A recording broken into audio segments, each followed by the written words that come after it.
tuwing magdiriwang po tayo ng piyesta dito sa EDSA Shrine, hindi po nawawala na ang mga pagninilay ay mga pagninilay tungkol sa ating pamahalaan, tungkol din po sa mga nangyari noong 1986 na ang mga Pilipino ay nagbuklod-buklod, nagkaisa upang patalsikin ang diktadurya.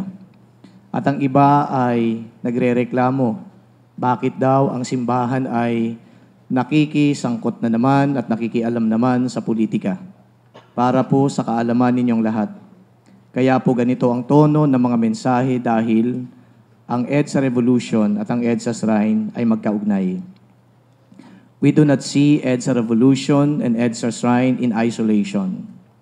But rather, I want this evening to establish to you the connection between the two. Noong 1986, hindi lamang po mga kawani ng gobyerno ang nag-aklas laban sa Pangulong Marcos Sr. Sa mga hindi po nakakaalam, kahit na nga po ang mga kawani ng gobyerno na naunang nag-aklas para labanan ng diktadurya, ay nangailangan din ng tulong at tumawag sila sa butihing kardinal ng Archdiocese of Manila, si Cardinal Sin. Ang kanilang panawagan ay tulungan sila. Take note, tulungan sila. At dahil tinanggap ni Cardinal Sin ang panawagang ito, si Cardinal Sin ay nanawagan din sa mga Pilipino na pumunta dito sa EDSA. Millions of Filipinos trooped here to EDSA, and the rest is history. Ngayon po, doon pa lang sa tagpo ng kasaysayang ito, sabihin ninyo, kung walang koneksyon, ang EDSA Revolution at ang simbahan o di kaya pananampalataya, there is that intimate connection between the two. And so therefore, when we celebrate the feast of EDSA, the Queen of Peace, we also make mention of what happened in 1986. Ipagpapatuloy ko pa po. 3 years after the 1986 People Power, EDSA Shrine was born. The good Cardinal Sin thought that a church should be built in honor of the Blessed Mother. Because again, the victory at EDSA was not won only because of the participation of the millions of Filipinos and the initiative of those who were before loyalists of the former president at the time, of the president at the time. But Cardinal Sin believed that because of the intervention of the Blessed Virgin Mary, the revolution was won. And it was not shared not only by Cardinal Sin, but also of the many people who got or who had a first-hand experience of what it was here in EDSA in 1986. Sila po ay nagpapatunay na hindi sila pinabayaan ng Poong May Kapal. Sa pamamagitan ng pagdarasal ng Santo Rosario, sa pamamagitan ng pagtawag sa Poong May Kapal sa Panginoon na pagtagumpayan ng diktadurya. Yan po ang isa pang koneksyon ng EDSA Shrine at 1986 People Power. Kanina po, sabi ni Bishop Abilio, sana the spirit of EDSA ay hindi po malulusaw o mawawala. At sana ito po ay ipagpapatuloy. Tinanong niya tayong lahat, sino ang magpapatuloy nito? Alam niyo rin ang sagot, tayo. Ang EDSA Shrine na itinatag ni Cardinal Sin ay isang institusyon na ipinapangako ko na magpapatuloy sa pakikibaka, magpapatuloy sa pagsasalita, magpapatuloy upang gampanan ang kanyang misyon nang sa gayon ng mga Pilipino ay hindi na muli na mabulid pa sa kasamaan o di kaya manatiling nakatira sa kadiliman. Ang EDSA Shrine, ika nga, ay isa pong guardian of history. At ang EDSA Shrine is the custodian of memories. Ang ibig sabihin nito, sa mga nakalipas na mga pangyayari, nakita po natin ang karahasan, nakita natin ang pagpatay, nakita natin ang pagnanakaw at pandarambong, nakita po natin ang pang-aabuso sa karapatang pantao at walang habas nilang pagdisrespeto sa dignidad ng tao ang EDSA Shrine ay magiging boses upang manindigan, upang labanan ang ganitong mga karahasan. That is a promise that I am making, and that is the mission that perhaps all of us will do. Hindi lang po ang rektor ng EDSA Shrine ang lalaban na tatayo. Katulad noong 1986, milyon-milyong mga Pilipino ang lumaban at tumayo at nanindigan. Ngayon, 2025, kung sakaling makikita pa natin at mararanasan ng ganitong mga pangyayari, kailangan manindigan, kailangan lumaban, kailangan magsalita. Sometimes, the church would not like to speak because there are critics among us who believe that the church should not speak. The church should be muted. The church should be quiet. Pero ano po bang pinaglalaban ng simbahan? Hindi po pinaglalaban ng simbahan ang kanyang karapatan. Ang unang-unang pinaglalaban ng simbahan ay ang karapatan ng mamamayan, ang karapatan ng taong bayan. Andi dito si Father Robert Reyes. Kapag tumatakbo siya sa buong Pilipinas, bakit tumatakbo si Father Robert Reyes? Hindi tumatakbo para magpapansin, hindi tumatakbo para ipakita yung kanyang legs. Si Father Robert Reyes ay tumatakbo dahil sa isang advokasya o mga advokasya at ang mga advokasyang ito ay pagtulong sa mga taong nangangailangan. Ang mga advokasyang ito ay hindi lang para sa simbahan, kundi sa mga tao na wala nang ibang mapuntahan at mabalingan, kundi ang mga taong katulad ni Father Robert Reyes. Father Robert is taking up the cudgels for those who don't have the power, for those who are helpless, para sa iba ang laban at hindi para sa kanya. Noong ang isa pang pari ay nanindigan para sa mga naulinan ng pinatay, gawa ng laban o gyera sa droga. Ang paring ito si Father Flavio Villanueva. Sino at kanino siya naninindigan? Hindi para sa kanyang sarili. Hindi para sa SVDs. Hindi para sa simbahan. Siya ay naninindigan sapagkat may mga taong naulila, may mga taong dukha na nawalan ng mga tao o kamag-anak na siyang bumubuhay sa kanila.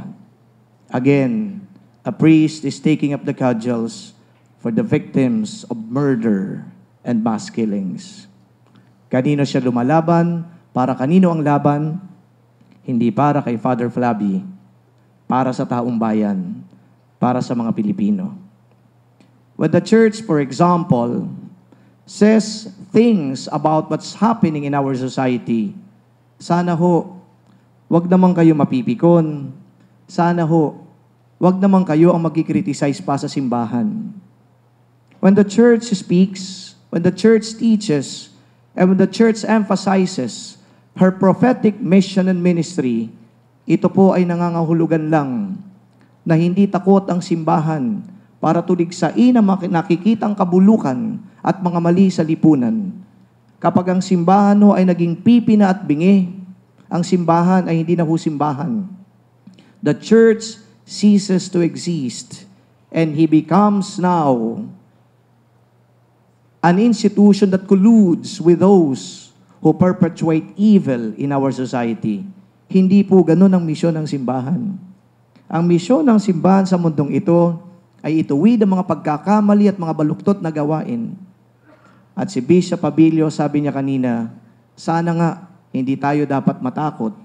Sana nga meron tayong boses. Sana nga nakikita natin ito at sana nga patuloy tayo maninindigan. When Bishop Abilio a while ago was asking us to unite, to work together, meron pa akong hinihintay na sasabihin niyang kasunod. To work together for what? To unite for what? Mabuti na lang, hindi niya sinabi para patalsikin ang mga nakaupo sa pamahalaan. Kapag sinabi ito ni Bishop Abilio, baka mamaya o bukas, meron ng kaso ito inciting to sedition. Buti na lang, he stopped short of mentioning that. Pero alam niyo ba, meron pang isang pare, naninindigan para sa kalikasan, lumalaban para sa mga katutubo, Anong ginawa ng pamahalaan ni Red Tag? Father Warren Puno andi dito. Komunista daw dahil tumutulong sa mga mahihirap na maapektuhan ng pagbimina at kung ano-ano pa mang paglapastangan sa ating kalikasan. Red Tag, NPA, nasa DNA po ng simbahan ang pagtulong sa mga duka. Nasa misyon ng simbahan ang unahin ng pangailangan ng mga walang-wala. At sabi nga ni Pope Francis, mga taong nasa laylayan. Si Father Warren Puno nanindigan ni Red Tag. Buti na lang, hindi kinasuhan. Buti na lang ang inyong lingkod, nag-intervene. Hindi ko po pinagmamalaki ang intervention na ginawa ko sa military. Pero ang sinasabi ko dito, kung kayo ay naniniwala, dapat kami mananahimik lang. Sayang ang mga pare na katulad ni Father Warren na maaring maging biktima din ng karahasan at pagpatay. Mabuti na lang dahil sa pakikipag-usap, dahil siguro sa pakikipag-ugnayan at tapang at paninindigan, merong isang pare na nagpapatuloy ng kanyang misyon. Merong isang SPD na patuloy na tumutulong sa mga naiwan ng kanilang mahal sa buhay. Merong isang pare na tumatakbo para sa mas nangangailangan. That is our church, and these are our priests.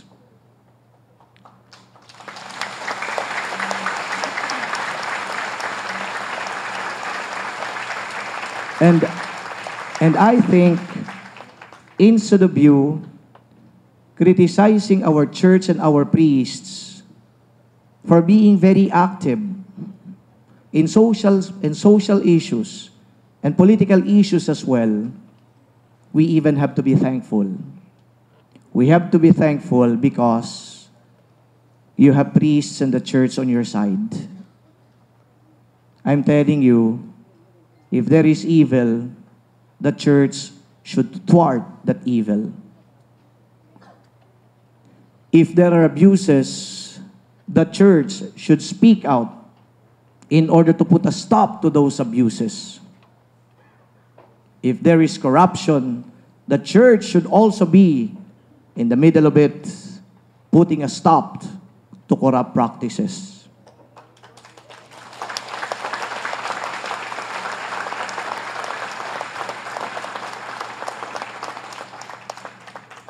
(2025 na, pero kanina nakita ko ang libo-libong tao na nagmarcha mula po dito sa EDSA Shrine patungo po ng EDSA People Power Monument.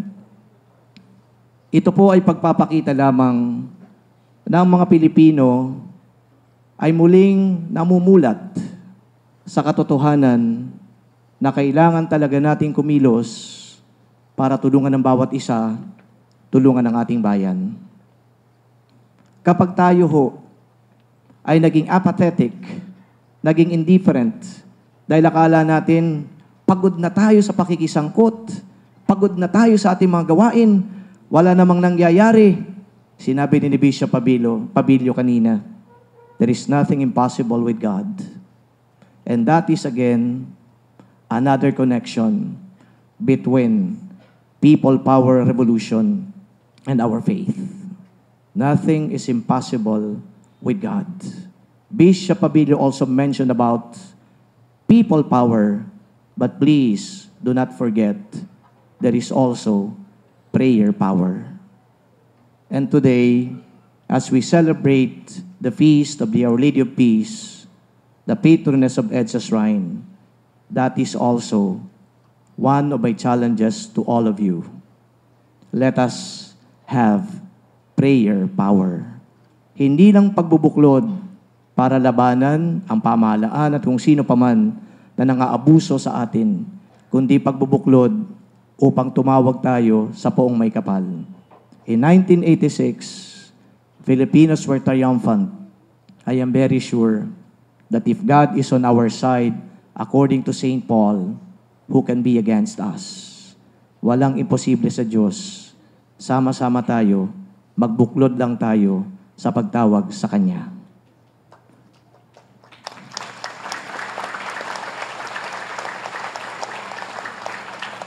Ngayon pong gabi, taos-puso akong nagpapasalamat unang-una sa inyo pong lahat sa pagdalo po ninyo dito sa ating banal na pagdiriwang. Kayo po ay mga patunay na hindi patay ang diwa ng EDSA. Habang kayo ay buhay na buhay pa rin ang diwa ng EDSA. Salamat po sa inyong lahat.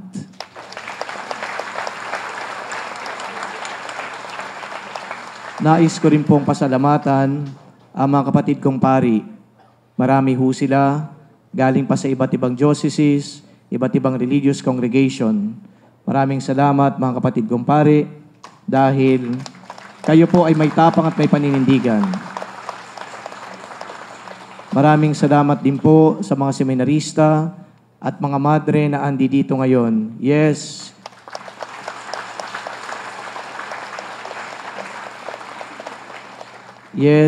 it's always good to have sisters, but better to have none. Thank you so much for coming.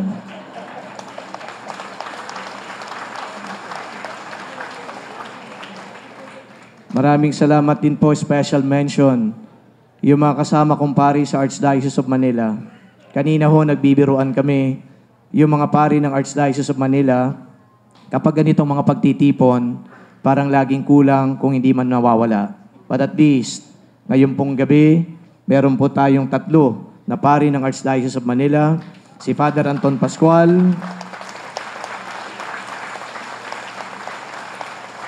ang presidente po ng Radio Veritas at executive director ng Caritas Manila. Andi dito din po si Father Edric Bedural, ang vice rector ng EDSA Shrine, at ang pinakabanal na pari sa Archdiocese of Manila, si Father Hector Canyon.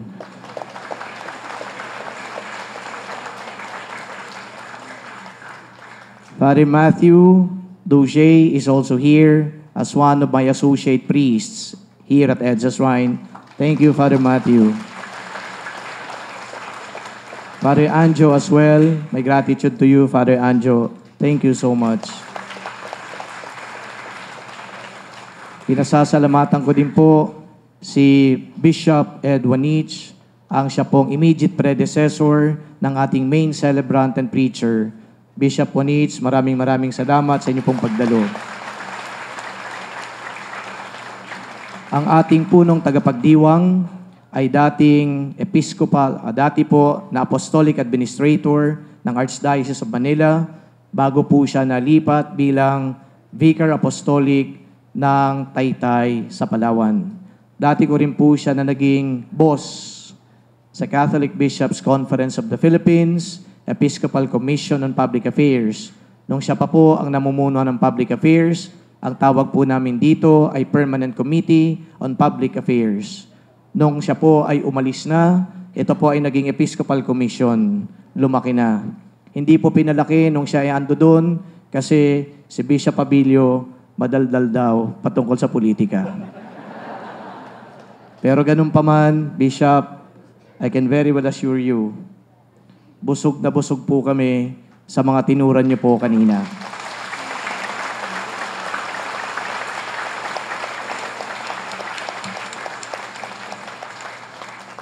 Kayo ho actually ang main course, dessert lang ho ako. At syempre, maraming salamat din po sa lahat po ng mga naglingkod sa ating banal na pagdiriwang. Ngayon ko na po kayo pasasalamatan. Yung pong mga greeters and collectors, extraordinary ministers of the Eucharist, yung ating choir, Mother Butler Guild, social communications, Knights of the Altar, lectors and commentators. Maraming salamat po sa inyong lahat. At yung nag-donate po ng bulaklak na andi dito, nakikita ninyo, maraming salamat po. Hindi ko nababanggitin ang pangalan ninyo. Baka ho may mga humingi pa sa inyo, gawin din kayong sponsor. Thank you po sa inyo. At sa ating mga media friends, andi dito po ang TV5, andi dito din po ang Radio Veritas at ang iba pa na mga miyembro ng media. Maraming salamat din po sa inyo. Thank you.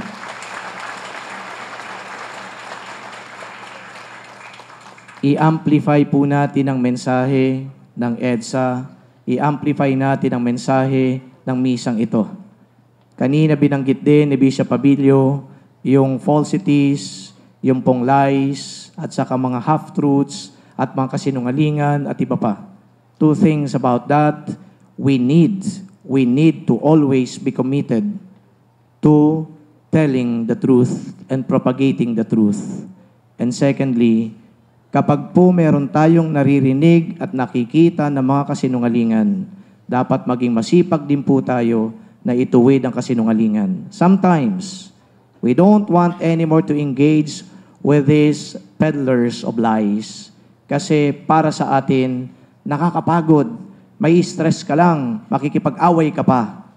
But, mahalaga na yung mga kasinungalingan na kanilang ibinabahagi sa lipunan, ituwid, itama. And I think we, as communicators of the truth, are duty-bound to do that, to correct misinformation and disinformation and lies. Kaya po ng mga media na andi dito, kayo po, malaking institusyon para sa pagbabahagi ng katotohanan. So sa inyo pong lahat na muli, maraming salamat. Happy Fiesta po. Let us enjoy this feast.